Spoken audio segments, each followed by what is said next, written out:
No lugar onde hoje se implanta a cidade de Lisboa, principalmente na zona do seu centro histórico, na chamada Colina do Castelo, existia um aglomerado urbano anterior à chegada dos romanos.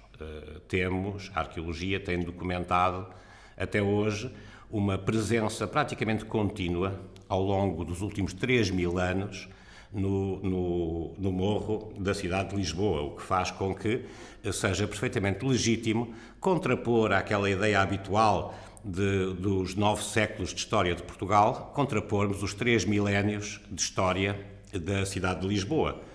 Esta cidade de Olicipo tinha um conjunto estava aberta, digamos, a contactos múltiplos com outras regiões e constituiu um dos pontos centrais de instalação ou de penetração militar romana no ocidente da Península Ibérica.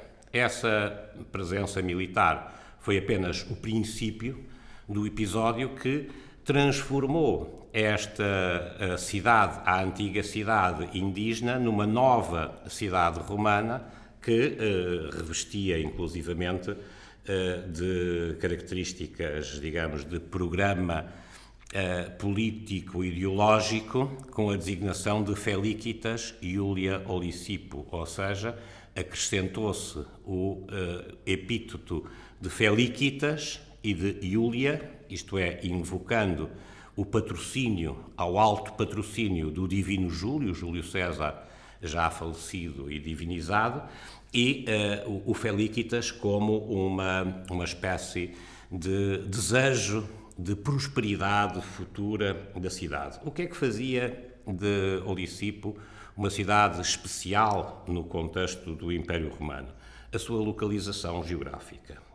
Olicipo está num estuário de características absolutamente excepcionais que se repetiram, obviamente, essas características ao longo dos séculos. E foi isso que fez, no fundo, a grandeza da cidade de Lisboa, a sua capacidade portuária, ou seja, a capacidade de ser o interface entre os territórios do interior do espaço hoje português e da Espanha, da Península Ibérica em geral, e a comunicação com o exterior. Ou seja, todo o mundo romano, todo o império entrava por Olicipo e de Olicipo saía também todo um conjunto de recursos, quer do seu território imediato, quer de regiões mais distintas. Pensemos, por exemplo, na riqueza aurífera do Rio Tejo, na exploração de recursos marinhos, na utilização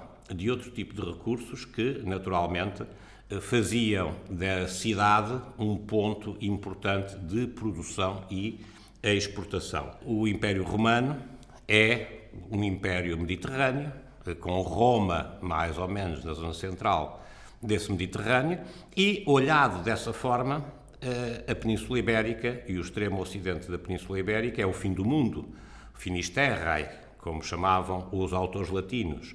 No entanto, não devemos esquecer que o Império Romano se estendeu também à Grã-Bretanha e aos Países Baixos.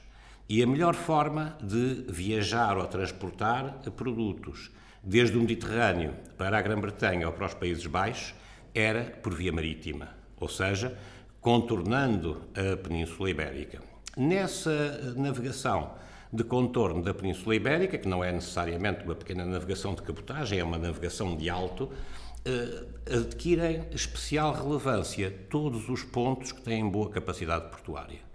E foi isso, justamente, que fez de Olicipo um ponto essencial de passagem neste circuito de comunicações entre o Mediterrâneo e o Atlântico.